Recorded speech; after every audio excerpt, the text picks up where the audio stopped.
Welcome you all at the last discussion as a framework for the exhibition Gotong Royong, Things We Do Together. And tonight's topic is the exoticization, trap of emancipation of excluded. That's the main subject. Thinking about this discussion, I took under consideration the situation when we have to deal with politics of identity and how the politics of identity are used for the good and bad, and what is the outcome of creating the notion of identity of excluded. So that's why the term exoticization, because this is what follow mainly after this. And another word which might be used, and we might discuss this term tonight, is ghettoization. So creating the close framework and close communities, as well as a close discourse. And tonight I have a great pleasure to discuss and speak with Igor Stokfiszewski, a researcher, participator in action regarding of civic theater, I would call, social theater, activist, member of political critique, and Vincent Rumahloine, artist, photographer, video artist, curator, manager of the hardcore band, activist, and at the exhibition of Gotong Royong we might have a chance to see one of his projects regarding the Bandung Rumah Kamera Center, which is place for people who are treating of HIV and treating the drug addiction. So that's all from me now, and as a logistic of our meeting, Vincent and Igor, they will have a short statement and presentation. And then we'll go into the discussion, and I encourage you all to openly participate in this discussion. So that's all for me, and without further ado, welcome Vincent, and Mike is yours. Dziękuję. Okay. Hi all.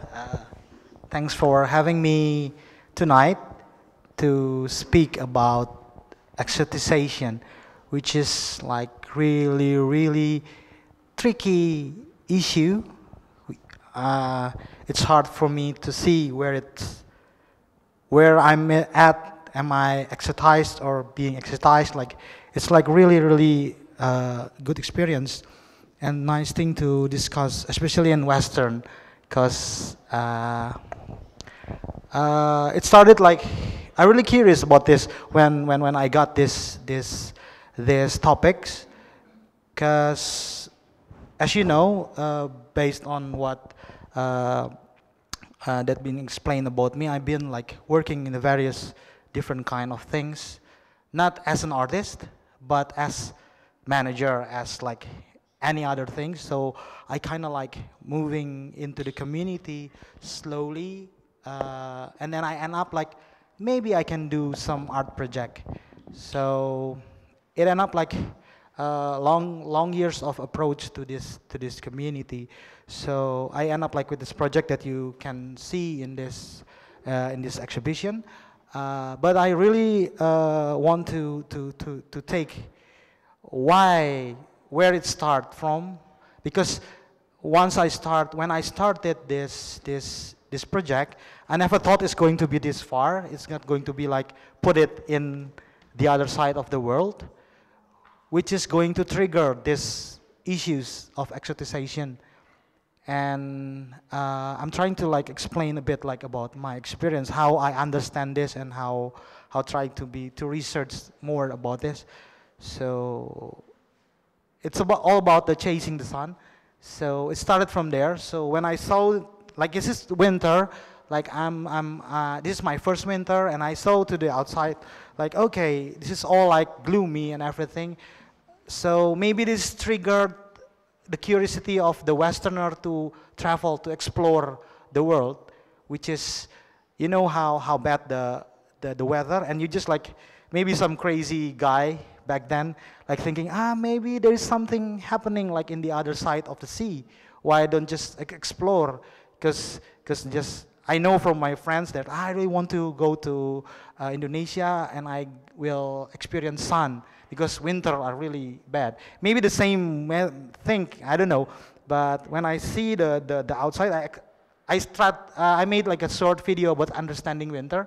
If you can see from my, I posted because it's just like the way I see how to become Western, what is the curiosity, and then it's starting the exploration to the other side of the world, which is, if I see this from the point of view of this, it's not going to happen from the Eastern, from us, because we have like sun all day. We don't have that curiosity to go another, like, we just like, okay, we're okay with this, and then we end up meet in the, maybe through markets or something, and then they travel. It started really good at that moment when two people meet each other, and I'm trying to find like where is the exoticization started and when it's becoming a problem. So, and after that it started with like, okay, maybe they talk each other, and then I found out like this is the problem also that I experienced in Indonesia. If I stayed in Bandung, which is like there is tribes called Sundanese. If we want to study about our culture, we need to travel to Holland to see all the heritage, you know, because they bring all the information to there. Everyone like go crazy about it, like, yeah, they rob us. But in the other way around, we as a country is not really good on preservation thing. So is it good, the exoticization at that point? It's really good because it makes like you do the preservation and I do everything, and if I want to learn, I go there. But it's the problem is like the distance and everything. And then after that, there is a colonization thing for 350 years, which is another thing that changing the perspective of the people in Indonesia, which is I'm at it because I'm graduate from the art school that being built by the Dutch. You know how my mind constructed to be to the same approach like the exoticization. So yeah, this is the thing that I try, okay, maybe I'm the part of it or maybe I'm not. So where's my point? Where's no point here? Where I have to stand? And then yeah, and then I work with this, I end up working with this group of people. I found out that like exotizations become like a really good thing. You can took advantage. People in Indonesia took advantage to this to get like more money to go abroad more often but yeah, you end up in a new era of colonialization under capitalism for me, under what the donors do, like blah blah blah. And then so the problem what it's trying to mention is how to leap the barrier so you can be not being exotized anymore, and both we can learn from each other. So in the same level. So it happened in the grassroots in Indonesia because they always said like, well, let's not do your idea because it's too strict. You know, the donor is not going to give us money, okay? And then like there is a few community, the other community, they really like if there's like some Westerner come and they always, this is crazy, they always think that what white people do is good, it's the best. I don't know, I said no way, it's not that, the point is not, yeah, you know, because 350 years of colonization, it's enough to change our perspective as a human, as a country, as a communal people. So they always think the Westerner came with their suit, and they like, oh yeah, you're not wearing any shoes, you must be uneducated. For me, like, you must be uncivilized, yeah, whatever. But in the perspective of the Westerner, so I said, but we built Borobudur, we built a lot of good stuff here, so why, it's only a matter of perspective. But the good thing again is, yeah, you're really good on writing history, blah, blah, blah, and everything. We're not really good at, we're more like oral thing, like yeah, we pass the stories from stories and everything, yeah. Yeah, this is like contradictive. So like, how to see the tension in between, because once I meet them, they're not really good at all. Like the Western, like, oh no, you're not, you don't know nothing about this kind of thing. So, but the community, no, we need to, yeah, serve them, yeah, give them like a good welcome, yeah, but not always saying yes, and then make them like confused. At the end, they're confused anyway, because if you talk with someone and you're like, oh, yes, let's go, blah, blah, blah, without any conversation, like, it's the problem that happening in Indonesia when the white people, let's say, come to the country. So I said, now what I'm trying to do, like, is trying to said to them, like, no, you have to think about yourself more. You need to see what it's your capability, and then start from there, and then you can talk with them. They will be happy. They're like human. They will like to talk, not like, oh, there's one problem with my friend. She's Dutch, and she said, like, why everyone like keep on saying yes to me and saying being nice? Yeah, at one point it's our nature to being nice to a person, but I see if it's too much, it's a colonization, because the set mind is to give the pleasure to the white people to be able to survive. So it's passing through generation, and until now it's still happening. So when I start working with the community in Bandung, this is the thing that I found. And I don't know, do I like help them, or do I also see them from the point of view of from the Westerner, like what I learned in the art school. So yeah, it's really interesting topic for me. Where should I stand? Should I? Yeah, it's always the question like this. By joining this exhibition is also a huge thing for me, because people start to talk about, oh, you now start going to the gallery to represent your work, because before I never represent my work anywhere. So this is like the second time, like one in Indonesia and then here. So yeah, people start to discuss with me. So I cannot give the answer. I said, I just only believe in the good intention. They are really good. I know the intention. I met them like 3 years ago in Indonesia. I keep on talking. I meet with them like formally, informally. So I know they're not like what you're afraid. So this exoticization is also creating fear.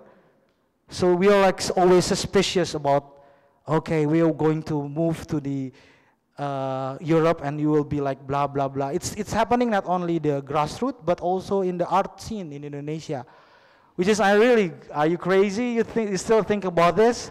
Yeah, but it's like really sexy topics to be discussed. But I really want to explain about what I experience here and then in Indonesia about this term, which is like really interesting. And especially I'm talking with the Westerner, which is, I'm not referring to Poland, because it's like really yeah, really in between, right?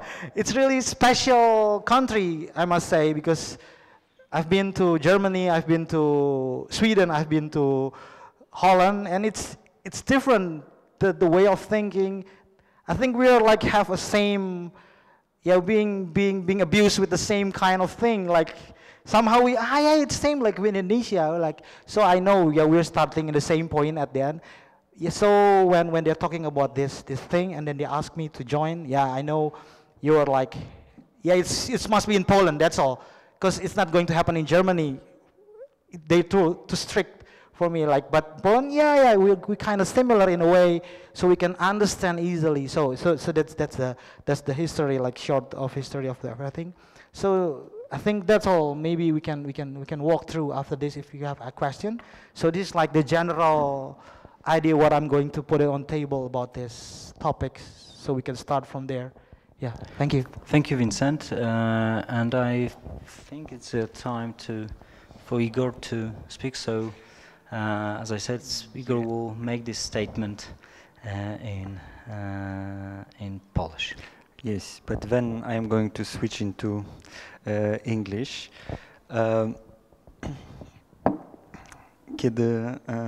When Vincent spoke, I remembered this question that was once asked of Gandhi.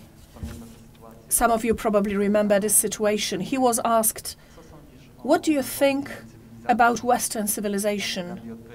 And Gandhi said, "Oh, it would be an excellent idea to have one."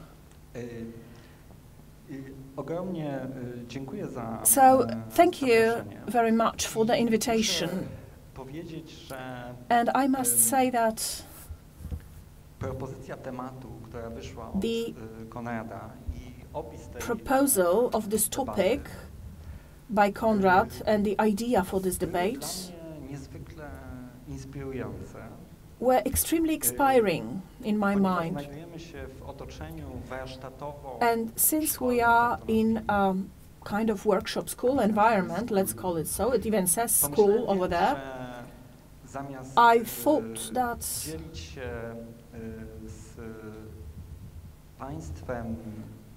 instead of sharing some formed and established convictions with you, I would like to ask some questions instead, and maybe some doubtful theses. And I will start with a quotation from Eugenio Barba, the creator of the entire third theatre movement. The quotation comes from the text Theatre and Culture, and it is about the World Ghetto. The World Ghetto brings to mind images of poverty and struggle to survive the pogroms. Ghetto is also a place where the weapon of condemnation and humiliation is created, where the apparent enemy is being destroyed, a helpless enemy. But the best intentions, behind the best intentions of destroying all the images of the ghetto, hides the strive to destroy any kind of minority, anything different. And I thought this quotation was very interesting, and I will get back to the topic of a ghetto. As Konrad was describing our debate, he has noted that the struggle for the memory and recognition throws those excluded into the trap of ghettoization or exoticization. By emphasizing the difference, frequently local identity is being fetishized, or a cultural identity, and this brings the danger of exoticization, sanctioning the difference and operating in context of imposed standards.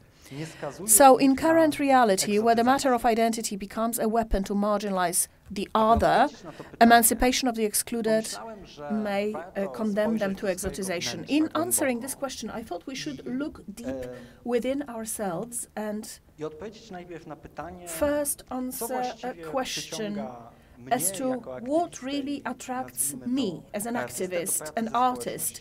What attracts me to work with communities, with community of Ursus, industrial district, and previously Nowa Huta, Kraków industrial district. Paradoxically, what attracts me is that that community is exotic, it's different. than the one I live in on a daily basis. Moreover, during my work, oftentimes a work of many years, we do not strive to annihilate that exoticity or difference, otherness. We do actually something quite the contrary. We try to nurture it or to give to the community tools that will enable it to nurture it, to underscore it, emphasize it, and disseminate. And hence, in this paradox, how do we avoid this fetish of differences, of otherness? I'd like to speak about two categories, and that is recognition, the recognition for difference, and the category of dissemination or popularization. Let's go back to Eugenio Barba and his analysis of the history of the establishment of a ghetto. In the very same text, Barbara writes the following: Spanish, German, Italian ghettos have been born out of discrimination, the rape of the Goy on the Jewish minority. This is an expression of intolerance that has not yet taken the form of systemic annihilation. These were groups of Jews that were created sometimes through law, sometimes because of some hospitality of a bishop or prince, and sometimes because of the desire to take up residence amongst their own people. So that's the ghetto, limiting certain fundamental freedoms, but enabling the perseverance of one's own denomination, speaking one's own language, and living according to one's own rules. A ghetto was a place where one could preserve one's identity, preserve and share with other generations the fundamental values of original culture. You can leave the ghetto, but you need to cut off your roots, replace separation through isolation, and to continue. The rejection of a ghetto is a fear of isolation. So it's just a rejection of a life of the Goya of our times. But we forget, intentionally or through ignorance, that the ghetto was never separated from what was living and material to society. In the surrounding city, the economy of the city was dependent on the bankers in the ghetto. In the ghetto, there were philosophers living in opposition to the Christian and Muslim philosophers. The physicians in the ghetto were appreciated by emperors and kings. And in those schools, Christians also had received training. Aristotle was translated there. The basis for astronomy, nautical maps, and navigation tools used by the Bartolomeo Diaz and Columb and Vasco da Gama were created. A ghetto was a place that where a Jew, no matter where they came, from the east, from distant islands or Africa, could be accepted. The separation of a ghetto meant separation from neighbors, but not separation from a community, not separation from history, or from the most material changes of the era. So in this way, Baraba concludes by saying what I said at the very beginning. The best intentions to abolish all forms of ghetto is this topsy-turvy way of rooting out any type of difference or otherness. So let's go back to the original question, whether in the current reality, where the question of identity is a weapon to marginalize others, does this not cause exoticization? And paradoxically, I would say yes. In the current reality, where only one identity, one culture, the national culture, is considered to be acceptable, only exoticization can enable the emancipation of the excluded. Only fighting for the recognition for the differences, be it historical, cultural, or any other type of differences, can eliminate this liquidation of a ghetto. In other words, elimination of all otherness. And in conclusion, I'd like to go back to those two categories, recognition and dissemination. Because what is today the meaning of recognition? Recognition for difference, different cultural identity, political identity. Recognition in the socio-political sense can come from three sources: from under law, when in the liberal democracy there's a legalization of identity which in the dominant culture are not standard.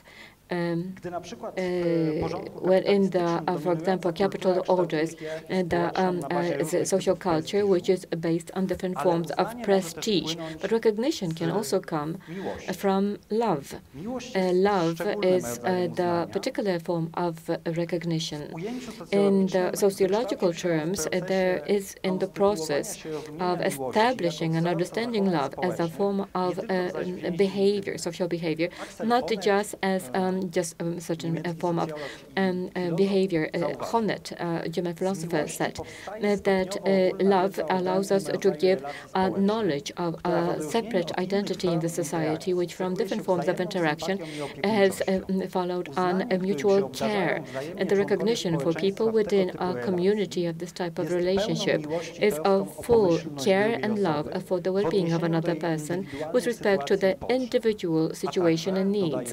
But also, he adds that with respect to the individual traits and features, love, Agamben recognizes, does not turn to some specific features of the one who is loved, be it blonde, dark-haired, lame, or whatever, and hence it does not reduce it to some just mediocre normalcy. Agamben says that love is full with all the features and traits, the way it exists. And now, love, and love as an absolute recognition for another, said Horvat, a Horvatian philosopher, uses to term the radical nature of love. It signifies that today, as it seems, the challenge for recognition would be unconditional recognition of otherness. In other words, we recognize otherness not because this is under law required, or because the other, for example, a worker in Ursus district has some accomplished because he's built 10,000 tractors, but simply because it exists, and this is beyond any question. And the other matter is dissemination.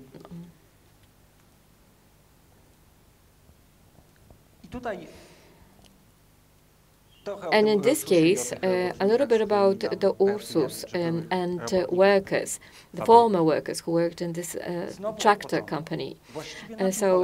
What is its exotic nature? What attracts me to these people and to work with this community?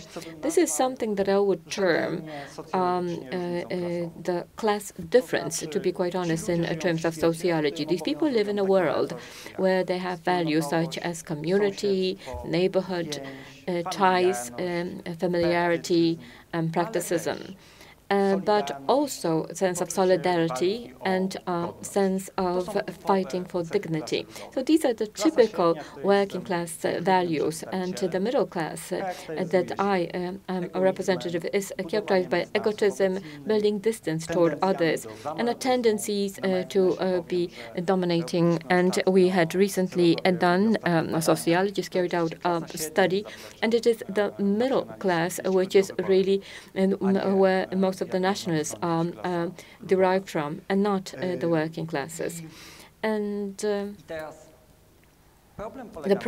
nature of the problem is that I do not want the dominant culture, the culture of the middle class, to accept with grandiose that such values as ties or community, a sense of community, can exist. I simply want those values to be disseminated, to become universal, that these values become a part of the dominant values in a society. So that's why, when reflecting on the problem of exoticization, I would say that avoiding exoticization of such a society of the workers' community in Ursus, it would be important that you work with them, truly believing, and I do truly believe, that the values that they represent, that they carry, are in fact key values for the survival of that community. And without making them exotic, without stating you're other, you're different, but you can exist and we love you because you're different, but to claim and to fight to ensure that their values become the mainstream values, so those that are disseminated and universal. So this is what came to my mind when I read to what Konrad wrote, and this is what I wanted to share with. Now I'll move to English so that Vincent does not need to listen to the translation. Thank you. Thank you both for a very interesting approach to the same term, but as you recognized, similar recognition of the term of exotization. As actually, I'm try to make a short statement. When I wrote about this situation of nowadays, an actual situation, I was fully aware of that. We need others. We need excluded to escape from this trap of neo-nationalism and even fascism regarding the others. But on the other hand, when I listening what you presented, Igor, I found it quite crucial division, and that would be my first question to both of you. As Bandung and the community in Bandung, especially the people with HIV and addicted to drugs, as well as Ursus, my question is, who is responsible to create the image, and I would say, who constructing this local communities or communities itself, and that's one of the questions. Another one is regarding the politics of NGO and as an element of hyper-capitalism, because as you probably in Bandung and as well in Ursus' case, in some point the non-governmental organizations they are strong players in this mainstream system. So, how you will refer to that situation? So, from one hand, who is responsible for creating the community if the community doesn't recognize themselves as a coherent group? From one hand, and other is how to avoid to be sucked by the mainstream politics via non-governmental engagement.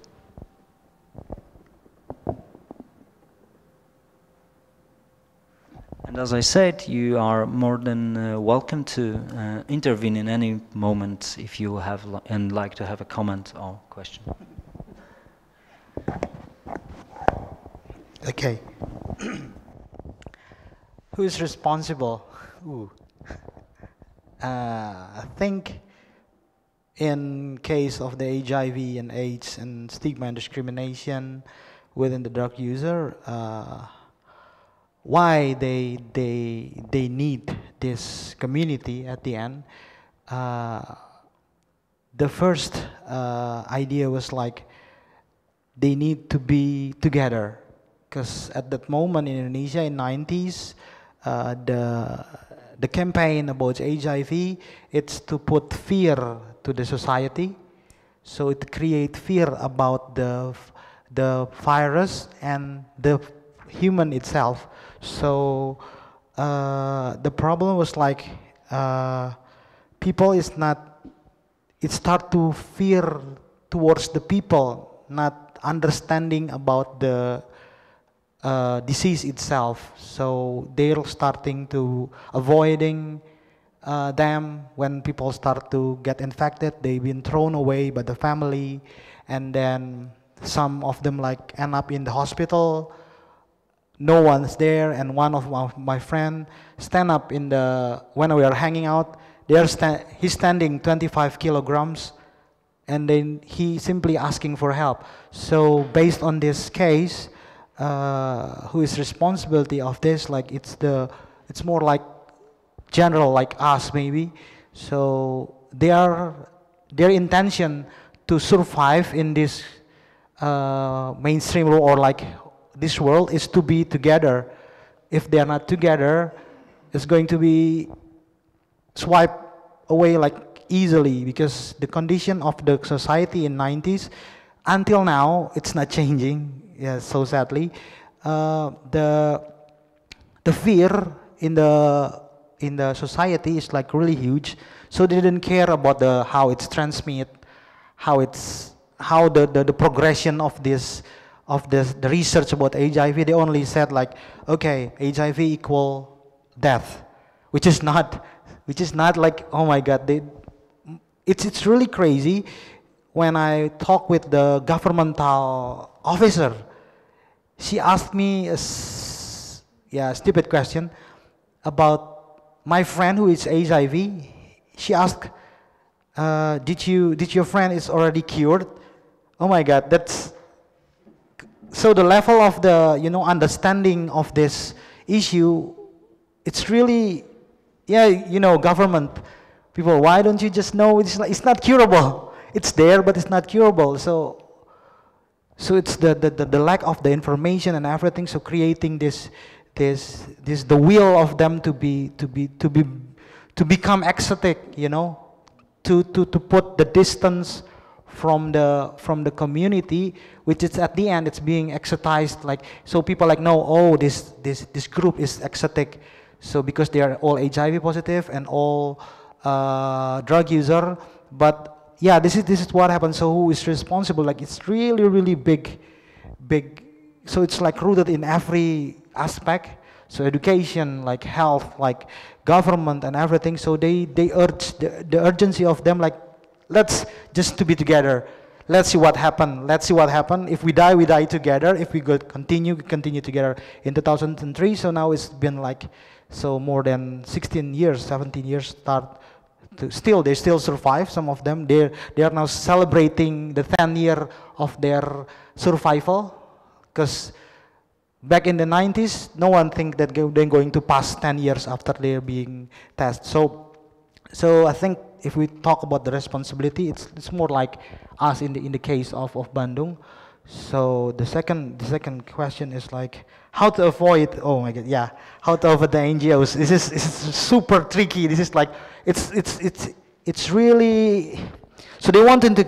At first, they started this communal thing based on the understanding of, oh, we should be together, and they start to creating events between them. Start to do a lot of things. And then at the end they become big, because people coming start to join this group, and then after that they need donors and everything. So how to avoid this? Like, so this is what we already did. So we start to self-funded, because it's the good way, it's the best way to be able to survive, not always cling on to something that you will be directed in some way. So we start to open, yeah, Chris already been there. We start to open like food stall in front of our office to start to get money from rent. So some of our program can be funded by that. And then we start to open a little bit bigger and bigger. And then we start to do a lot of things like boxing gym. Like if you saw on my project, it's like the boxing gym. Now it's open for public, so people can start to give money. So we can start to fund ourselves and also open a job opportunity to the others. So the stigma and discrimination is going to be reduced at the same time, because people not think, you know, because they want to be can work every week. So we open this. So started from there, the people who work with us, that one of the, you can see on the video, the guy who trained the gay people, it's just like, at first he didn't know what is this. We just like invite him, and then he trained, and then at one point, can you train this like, so this is like, you get like more money because they want to have a different class. Oh yeah, it's okay. And then he, yeah, okay. And then when find, oh my God, they're really big, you know, like muscle, okay, this, but oh my God, they're gay. So, and at that moment, it's, the stigma is like reduced, because he said like, they were okay at the end, it's not a big problem. It's you know, the fear itself, like I said, it's creating the distance, the fear creating exoticism itself. So it's like a really huge thing. So how to avoid this? Just we started to understand what we are capable of as a human, because HIV is going to be there anyway. I really hate it nowadays to discuss about the HIV. I really want them to think more about themselves as a human. So HIV, not HIV, for me, you're still human, that be able to do something. You need to leave this, you need to go to this barrier by understanding who you are. Yes, it's not going to be all the organization going to change. Some people still, so this problem, some people still to want to be cling on the thing because it make you sustain, you know. If you detach, oh, it's another new challenge. But yeah, like I said when we discussed, my personal goal is like for this. Yes, they can avoid all this NGO stuff, but in the smaller scale, I can influence 2 of my friends in my side, not whole group, by changing their perspective toward their life personally. So if there's 10 people who talk with me, I hope like 2 or 1, it's going to be a big change, huge change, because you know, to be able to understood what they are capable of after they being stigmatized, it's another new thing, because psychologically they are like really, no, we cannot do it, you know, it's more the double thing, you know, and they're like, I cannot do it, maybe I better become a campaign manager, which is, he's really good on design, you know. So one person I still like, come on, you can do design, forget it, like why? So I'm trying to talk, because I'm from art school, so I try to trigger him to be able to understand more about his capability on doing designing or doing something other than what he already do, because he afraid to leap. Yeah, this is the huge problem about the exoticization, everything. Some people like really happy to be under exoticization, but only few who are willing to take the risk to leap, because it's a trap, a comfortable trap. So you can be always continue, you can live with it until the end of the time, but to be able to reach the potential you as a human, for me, you need to. So that's the what we already did and what we're going to do. Thank you, Igor. Yeah, I will start from approaching a second question. It's interesting because whenever we are in the discussions among the NGOs, there is a question how to avoid a mainstreaming by cultural institutions. And whenever we are in cultural institutions, there is a question how to avoid mainstreaming from the NGOs. It's another paradox of community work. It's a joke, but I am serious at the same time a little bit. But I will approach this. Question seriously and shortly at the same time. My problem is that I have never understood this issue too well. Meaning that I have a sensation, I might be wrong, but I have a sensation that this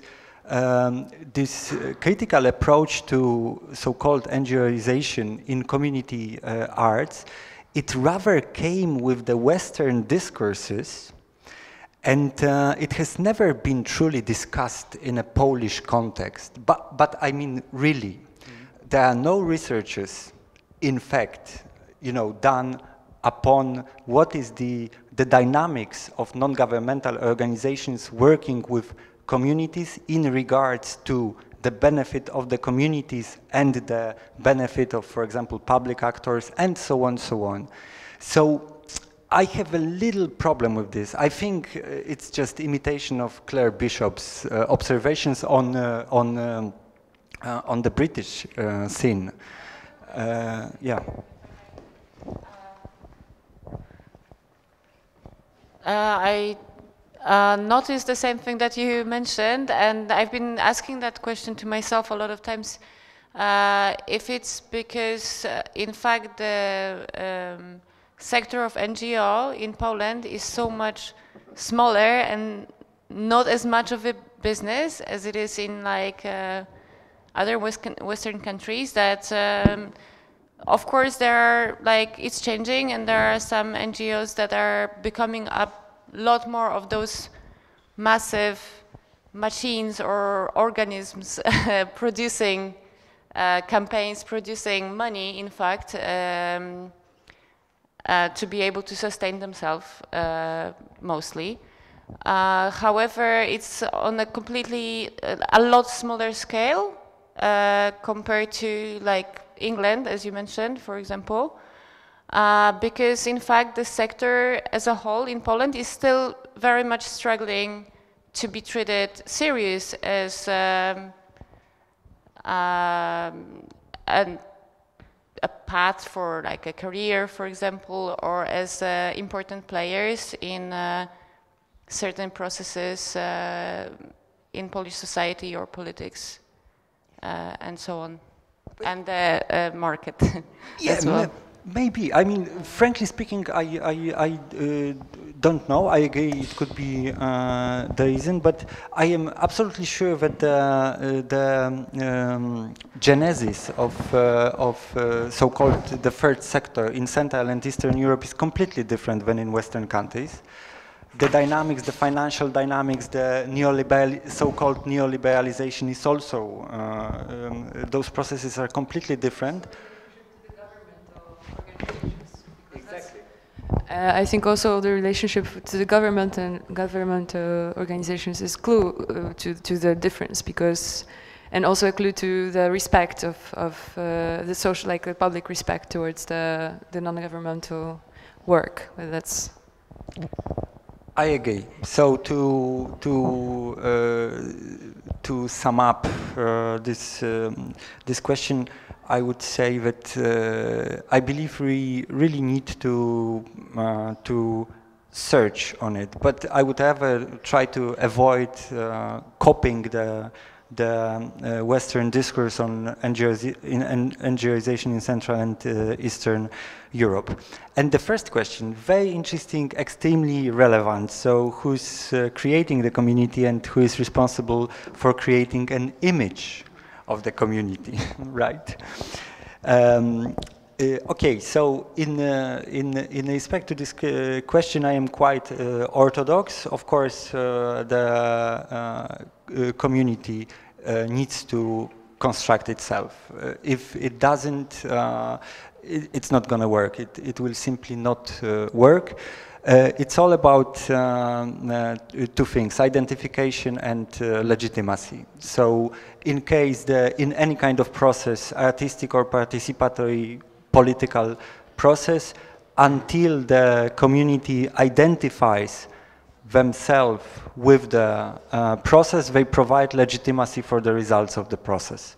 So without it, our activities are completely useless. So the community itself is an ultimate judge. Also, in terms of creating an image.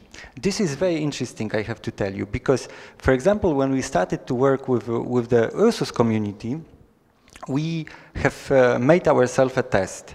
Anything we produced which is a kind of artifact, for example, a documentary film which we made for one of the campaigns in 2015, it's in internet, you can see it.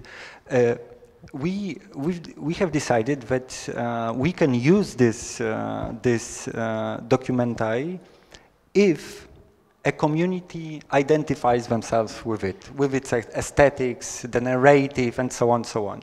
So we started from organizing a premiere of this documentary in Ursus.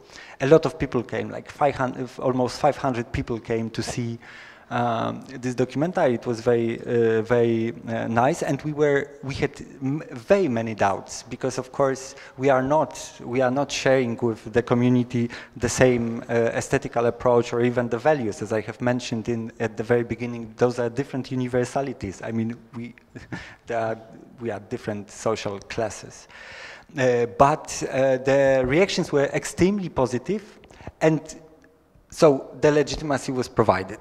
Now, without a legitimacy, there is also a problem, of course, of continuing the collaboration with the community. So this would be my answers. I don't know if you agree with me, but in a context what you said from one point, Vincent said that the community needs to work together and needs to be their own sort of so-called agent. What you said, Igor, that there needs, after the case of legitimacy of community and provide the tools to create the strong bond inside of the community and as well outsideward. There's the question to this, to the key point of your presentation, Igor, when you said about sharing, and I don't know if you agree, but can we call the activists, artists, the agent of knowledge production? Because there's not only a case that you've taken something from the community, but as well you receive. You're a receiver and a giver as well. But how, in that case, balance the, from one hand, instrumentalization of community, well, exoticization, that's one case, and another one is that the identity became institutionalized via CCA, national galleries itself, films, etc. May I also ask a question? Yeah. Like adding up to what you said about the community being the only judge in, I would say, marking the authenticity of the culture or of the locality but also adding up to what Igor said about I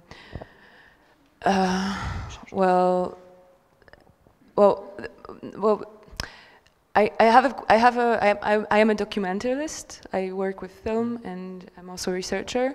And this is a question I ask to myself every day, actually, because I am representing or even creating a certain institutionalization of the gathered knowledge through funding that I receive for archiving and through the very fact of presenting my work, which is an archive of some authentic, social behaviors or groups, or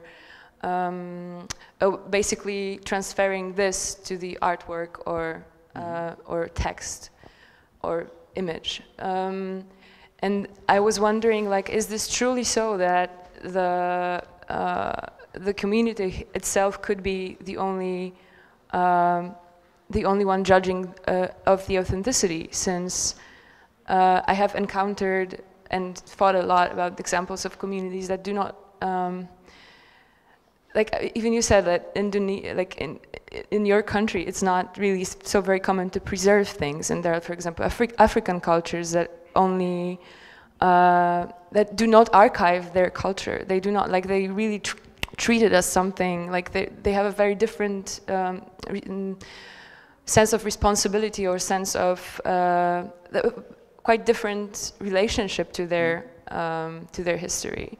So, you know, like, this is really a question about the appropriation of the cultural appropriation, because me as a representative of Western culture, I kind of enforce my view of what is important and what is not important, and at the same time I'm also using my set of ethics to aestheticize this material, you know, in a way that I find beautiful or important or interesting, which does not necessarily mean that I'm colonizing it. I don't think it's the same, because there's a main, like, for me personally, ethical question that I ask to myself is whether I am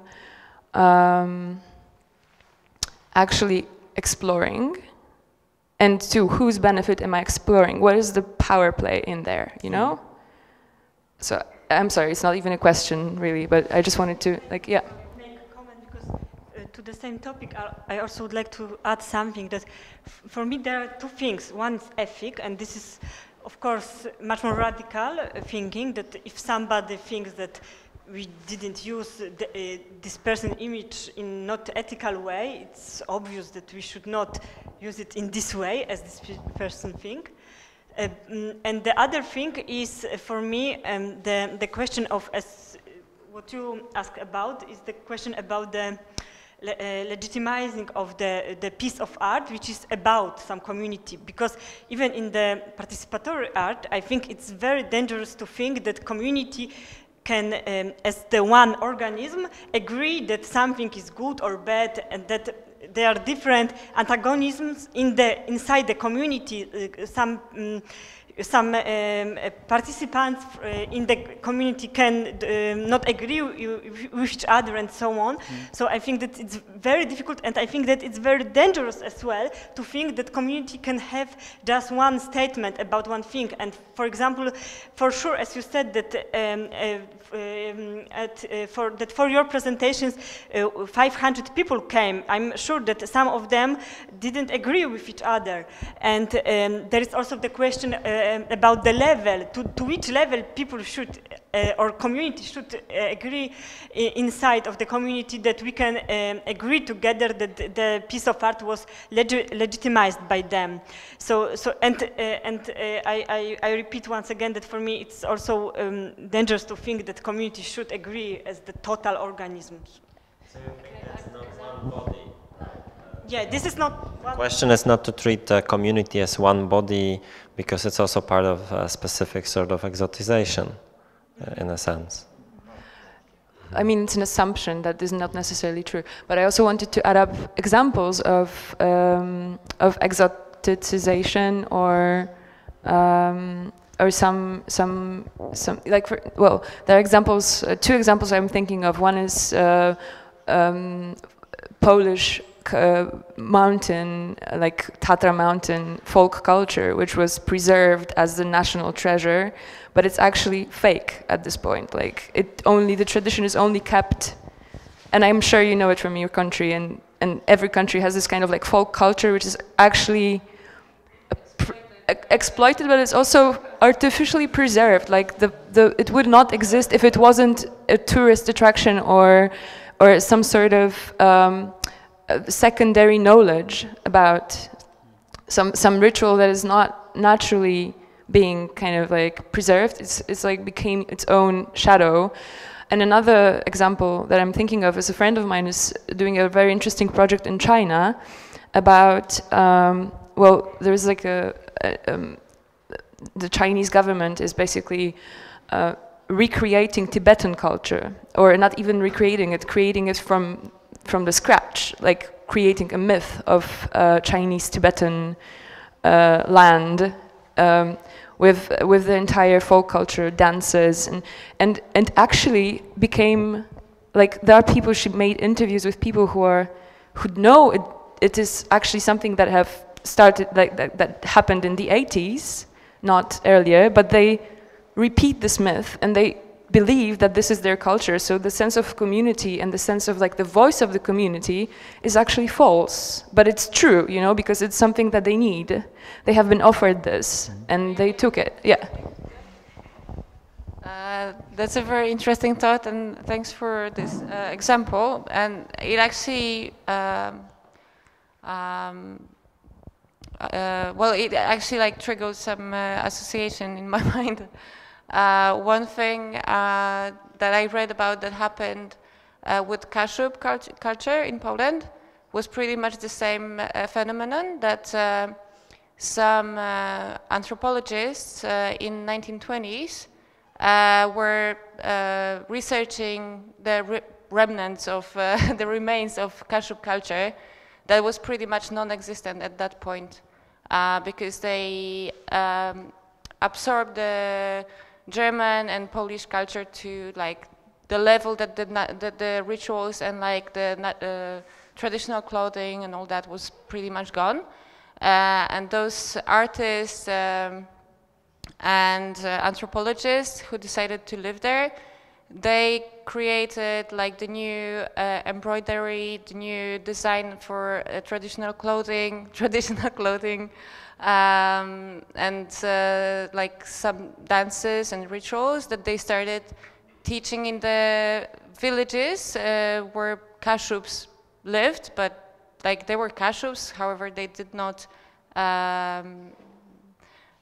still cultivate their traditional culture. And now what is actually one of the most lively regions in Poland, I believe, where traditional culture is being cultivated, is Kujawsko-Pomorskie, where the Kaszub culture invented in the 1920s, in a form invented in 1920s, is very highly celebrated in the villages, in the cities, in the towns, all over. Yeah, and actually the people there see it as a positive thing. That most of the people who actually do it are not aware of the fact that the roots of the dances that they do and the clothes that they wear is not like from 500 years ago, but only like from 1920s. However, it's a very constructive factor for the local communities there. In fact, what I've seen, like the villages in Kujawsko-Pomorskie are some of the most active as communities, as rural communities in Poland. That's one example, and another one that maybe Vincent will be able to tell us a bit more about comes from Indonesia, actually, not from Java, from Bali, that I also read in a book a while ago.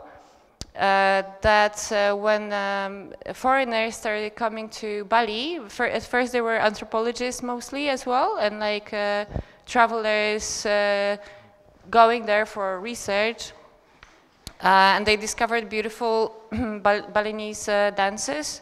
They were very moved with the rituals from Bali, and they wanted to like research them and and see them for like because of the researches that they were conducting.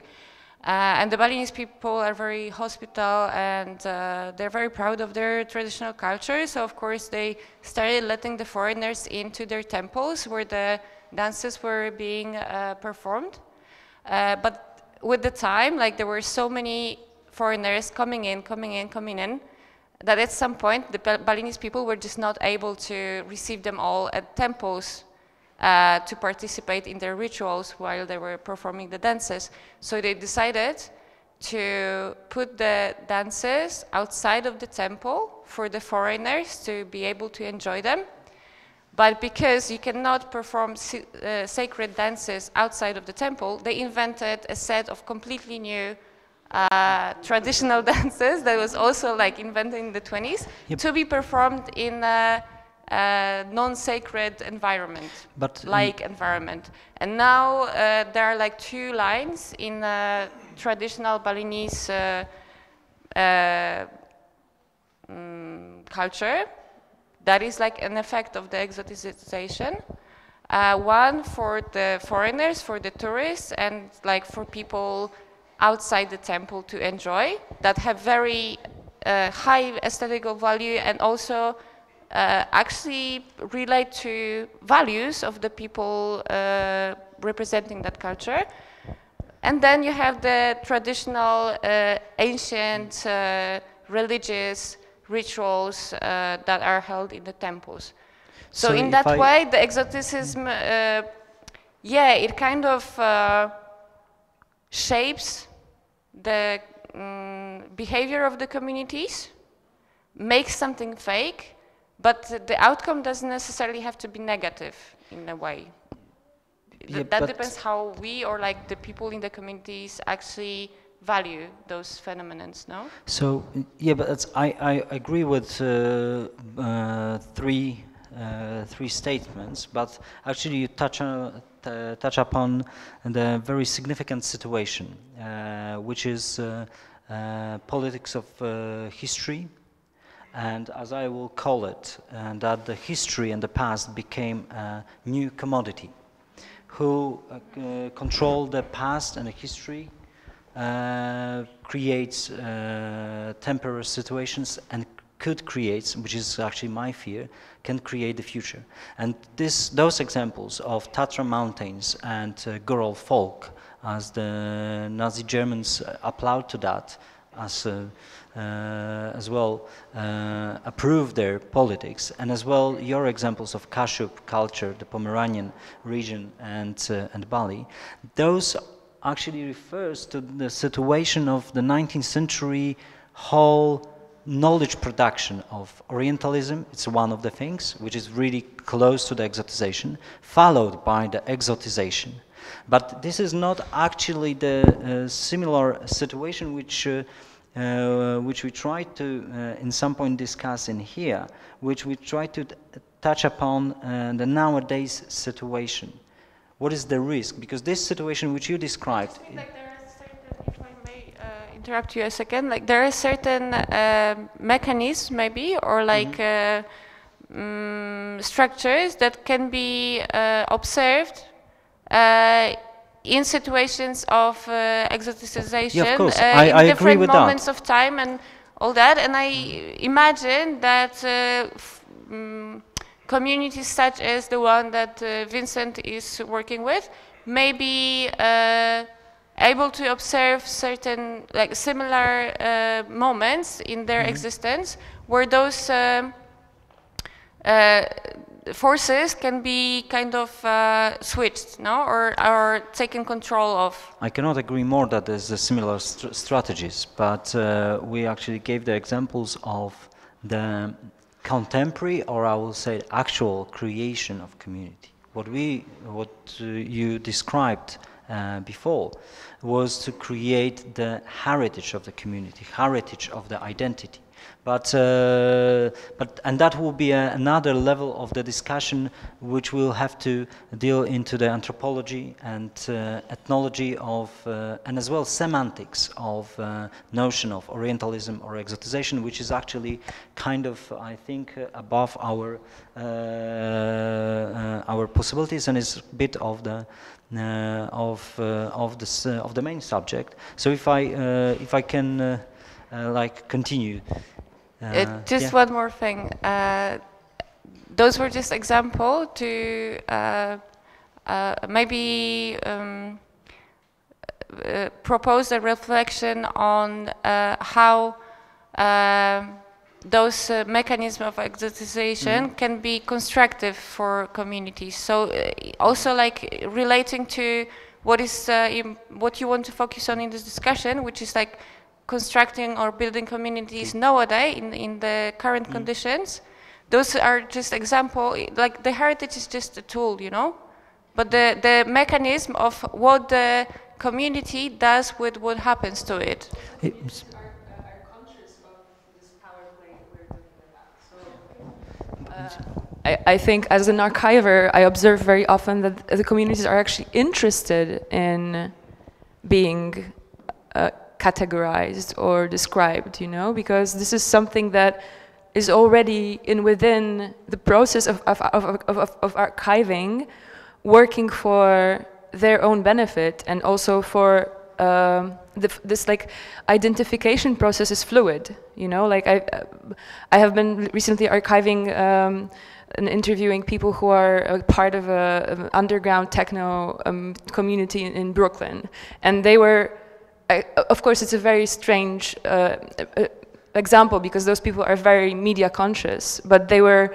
extremely excited, and I observed that there's actually a community growing around the archive, which was very, very interesting. Like for me, like somehow those people understood that being filmed is legitimizing their activism, and they are social activists, you know. So, that's also community building. But that's also a consciousness of the power of creating an identity through description. So the very act of, in a way, exoticization, or it could be also, it could also have a power of legitimization. It's not necessarily opposite. Yeah, I have a story maybe.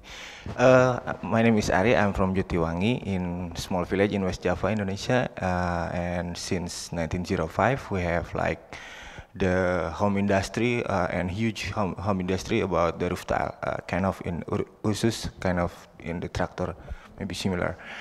And since 2005, we kind of like exoticize ourselves to making like in the like collective or artist collective or artist initiative named Jatiwangi Art Factory, based on the exoticize about the roof tile industry. So because also have like kind of problem same with Ursula of the many thing problem, like as government want to change the roof tile industry to the textile industry, which is same tile but from roof to the text, something like that. And also in the near my village, also in the region, have the government want to build the international airport, and maybe next year should be operated. So have a lot of changes in the society or in the neighbors, especially because I live in there. And also if we have not like exoticize ourselves, we kind of cannot see what we actually need, what is the important things we have to do, what is really my neighbors or my family or my friend wants to live for the future or for the tomorrow, for example. So since 2005, we do a lot of things, kind of like exoticize ourselves with the clay, with the roof tile. We track back from the roof tile. Okay, the essence of roof tile is the clay. Okay, maybe we making like a new culture, maybe to keep awake the people in Jatiwangi to be more, can be thinking about themselves, because if no, maybe they have very confused thinking. At least maybe we can like articulate ourselves much more clear, or much more, oh, okay, maybe I'm a teacher, maybe I have to teach like this, maybe I have to teach kind of the curriculum based on like our maybe history or heritage or something. Yeah, we do a lot of things regarding of that, kind of maybe making like a festival and maybe making new culture, or we call like ceramic music. We making music out of ceramic, and we making lot of things, and like to exploitate ourselves, exoticize ourselves from the clay itself. And yes, since 2005, and now we have been 12 years, so we high school maybe, and yes, so since then maybe we not try to be like making everybody as an artist in Jatiwangi, but luckily contemporary art come and we can be easy to asking friend from another place, another city, another country to come to my village as a guest, which is the guest can have makes more the idea or the view that sometimes we cannot see, something like that. And it helps also to keeps the, let's say, creativity to get involved very easy to the people. For example, last 2015 is like the second ceramic music festival held. Also, we do invite a friend to residency, and they see that is the roof tile workers is have like very good muscle and very good body, or six packs or something, because of their daily activity to making roof tile. So they what they do is just setting a panggung, a stage, to like the roof tile workers act like the bodybuilder.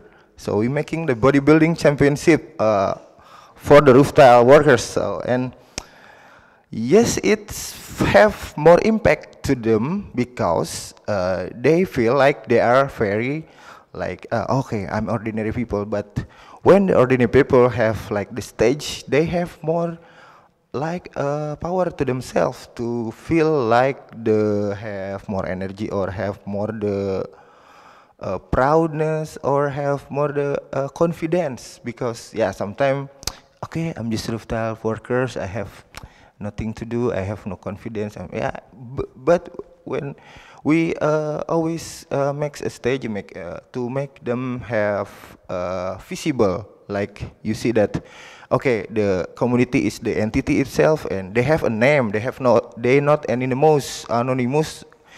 Yes, because also they have like our neighbors. They have our. We know how they.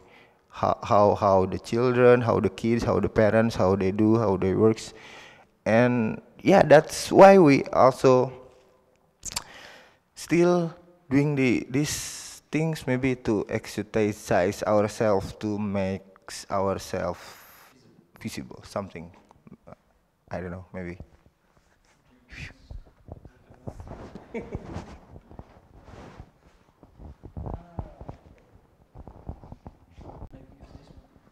Check. Got it. For me, I have like not a different, like I want to try to like putting on the stages where it's becoming problem or becoming like too much. So by understanding the problem within your community is not exercised anyway for me. It's just like being conscious about something decaying, is become conscious about the problem. It's not exercised. It's become exercised when you start to frame, trying to be highlighted, and then put it like into public. Yes, but in the good way. So this is like a problem within the community, mostly in Indonesia. They started like really organically, right? Really good. They start to conscious about the willingness to get together, the willingness to work together as a community. But at the end, when they need to survive longer, so they needed this exoticism. They need this term to be attached with them, like in HIV issues, always about people talking about I'm HIV positive and I blah blah blah blah blah blah blah. I'm tired with it. I said I'm really tired with this. You keep on saying the same question. You keep on using the same equation, but hoping a different answer. For me, it's not working. Yes, in the beginning of the organization, like in that first 5 years, 6 years, it's going to be works. But nowadays, the stigma is still there. So what we needed to do to change this, like because they started this to get the attention from the public, using, once again, art is always the tools, either documentary, photography, events. It's one of the best way to attract the popular culture. They were like, there is this problem. Oh, it's around us. Oh, it's, yeah, so it's a good start. For me, it's a good start. Everyone needs to survive. And yeah, it's a really good thing because there is a video maker will work, artist will work, so it creates like a really good working together thing with this idea. And then after that, it's become too much. For me, like, you weren't going to talk about this like for 10 years? No way. I said, come on, yeah, you need to move forward. Yeah, we use this exotism as a jumping point, you know, but not keep on staying on that side. Yes, we use this, but we need to go further. Like I said, I always keep on telling this. You need to move much more. Yes, we're going to survive, I said, with this kind of thing. And then luckily after 16 years, they start to understood there is another layer of talking about HIV. So I'm starting this year, and next year I will start to talk with the people who live with the HIV people. They are the one who's going to speak out about what their experience, not being highlighted. So I kind of like want to like being the stages of where it's become a problem, so where you can start to. But you partly answered the question regarding the artistic legitimization, as I understood, because that was put it a bit while ago. Igor, you made some notes, and maybe you have somewhere that, and you will answer this, because we actually touch loads of significant and important terms, and as well strategies and conditions. So it's a lot of things to refer to. Yes, first of all, I think it's absolutely fascinating. I mean, the whole conversation is absolutely fascinating. Okay, where to start? Maybe here? No. Oh, self-determination. Oh, maybe from self-determination. No. Okay, so, okay, a few chaotic things which came to my mind are, first of all, Tatra Mountains culture is a little bit tricky example, the same with Białowieża forest, because it is at the same time something which is belongs to a community and is a common good, or can become a common good in case people struggle for it as a commons. So it is not purely a matter of the community only. So it is a little bit tricky example. With Ursus, for example, it's different, I think. So that's the first thing. The second thing is that, I mean, I don't have problems with cultures with the fact that cultures are growing, they are dying, they are reclaimed, they are awakening in their different shapes, and so on, so on. I completely don't have a problem with this.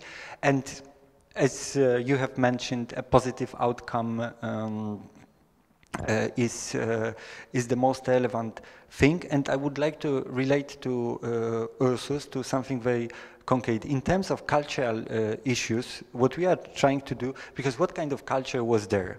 There was the main cultural identifications, habits, customs, and so on, were related to industrial culture. It was industrial culture which is vanishing at the moment with the vanishing of the industrial cultural formation, with the factory itself, and with people dying. No? So it's disappearing. And it is going, so what can we do with industrial culture which we value, because within this culture, many of the customs I was speaking about, or the cultural habits and social habits I was speaking about at the very beginning, were born and were developing, and I take them as something extremely positive. We can try to preserve this culture, of course, but probably if it is nothing, if it is not a matter of social practices, it will die anyway.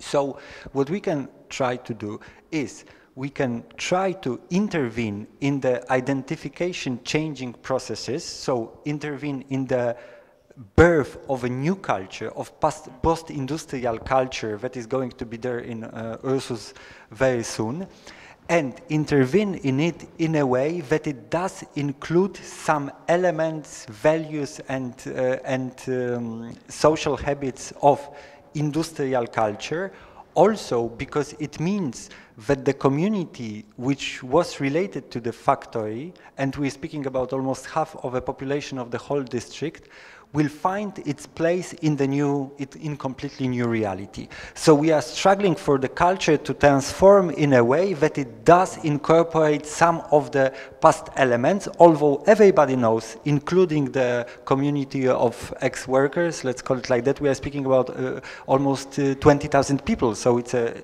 I mean, it's a culture, it's a culture. So in a way that they identify, once again, they identify themselves with this new new culture, but their culture is dying, and it's going to die.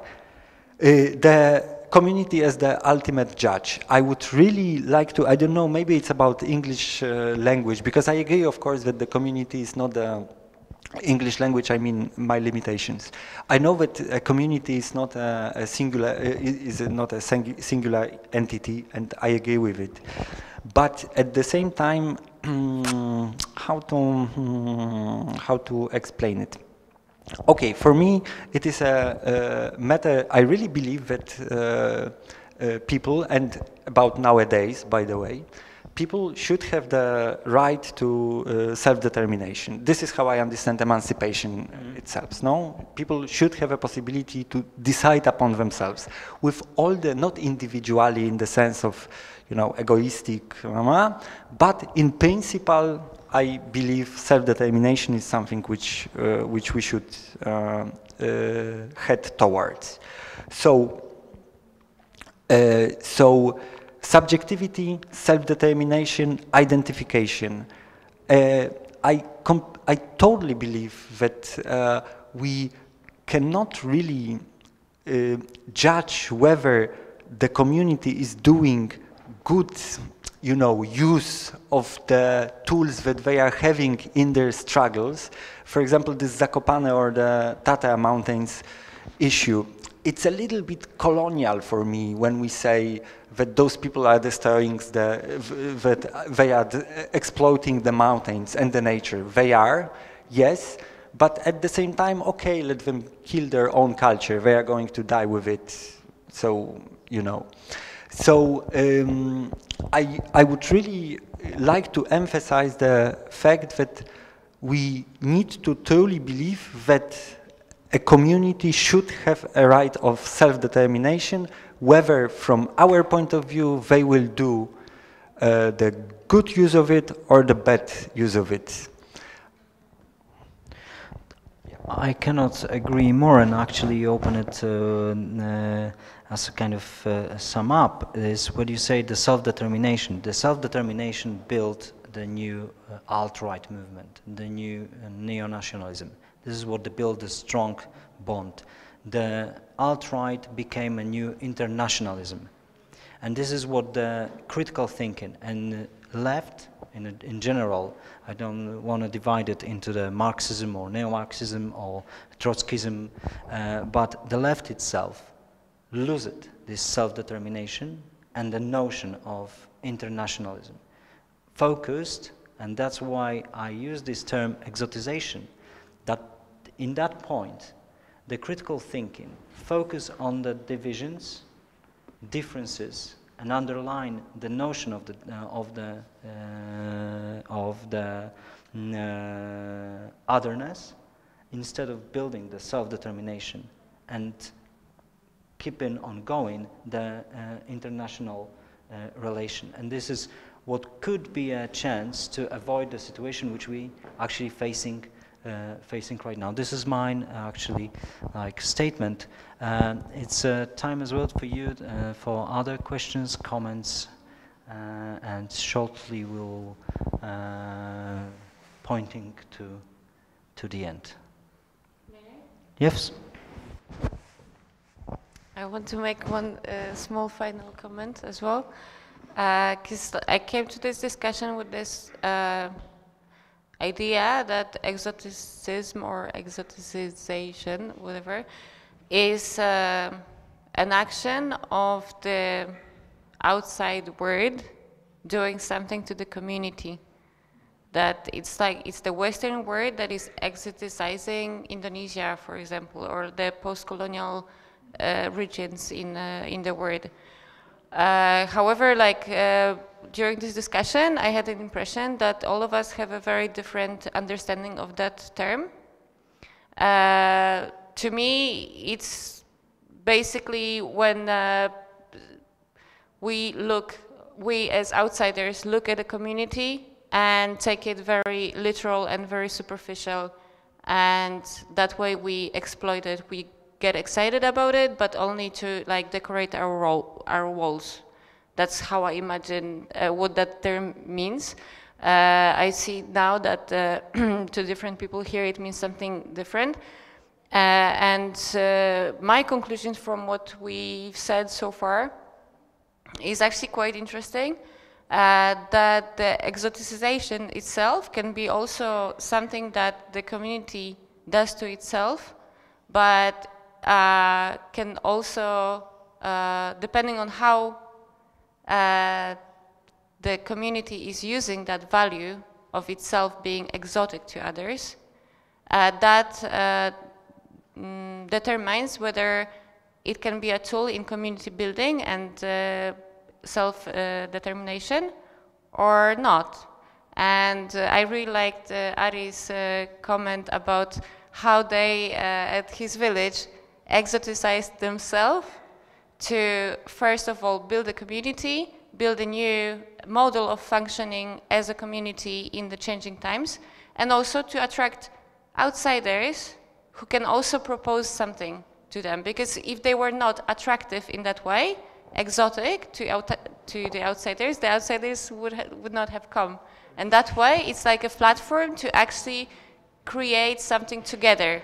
Self-determination, self-exoticization. Yeah. That's it. That's all I wanted to say. If anyone else wants to make a comment, then I can pass the mic.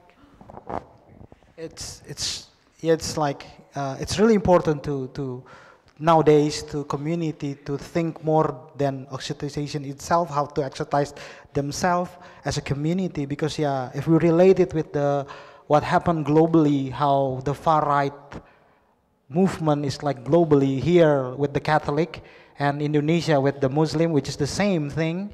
So what really related with my case in Indonesia with HIV and AIDS, because it's always related with the norm and the religion, it's accursed. So there is no way out of this. So we kind of like a challenge and have a new challenge to be prepared to what happened in the future. If we keep on doing the same thing, we'll end up being crucified maybe by the far right, because they will point to this community.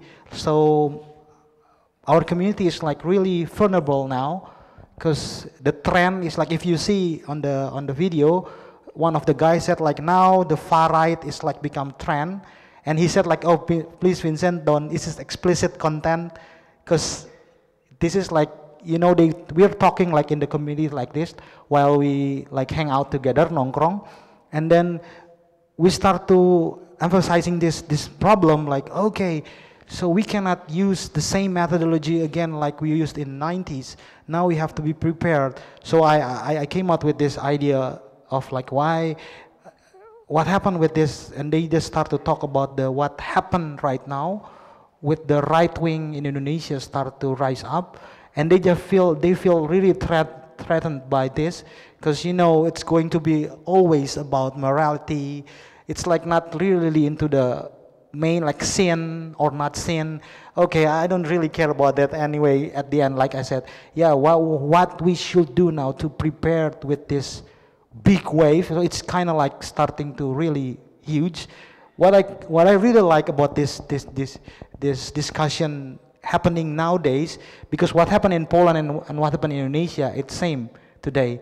So the globalization took us into the same problem, which is, okay, so we can talk. Maybe in 80s, yeah, I always have this example. When I was a kid, the bombing is only happen in the Middle East or somewhere like really far from my house. But this year it's in Jakarta, like 2 hours away. So, you know, people facing the same problem. So now after exoticization, globalization, so we are like moving in the same pace, whole world. Yeah, thankful for the globalization and all the exploration. So thank you for the Western who start all of this. Yeah, let's say. Yeah, so I really like the now how to face this crazy globalization, even politically speaking. Like now everyone move to the right. Yeah, go to the right. Like be crazy with this. Like blah blah blah. Start the U.S., England, UK, and everything. And Indonesia it's also the same. So I really agree with the, I'm trying to like highlight it based on what we are facing in Indonesia with the HIV/AIDS issue, with this globally crazy politic movement. Yeah, that's all. Yeah, and one more regarding to the bomb that happened in like 2 kilometers. It's kind of also makes exoticization for the street food seller. There is, okay, there is a bomb, so food seller, lot of going there and lot of people buy. So it kind of making new the way we makes that. Okay, bomb is like exotic. Okay, we come closer. So maybe the consumer can be more a lot of there, something like that. So kind of very crazy for me, but yeah, it's happened.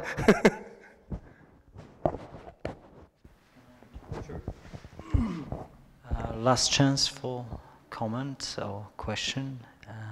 If there is none, I would like to thank you all and thank you guys for this fantastic discussion. Thank you to the audience for very active and open mind sharing and knowledge sharing. And thank you for tonight. That was the last discussion as a framework for the Gotong Royong things we do together. Thank you, Marianna, for having me as a co-curator of the Discursive program, and enjoy the last month of the exhibition, and see you next year. Wow.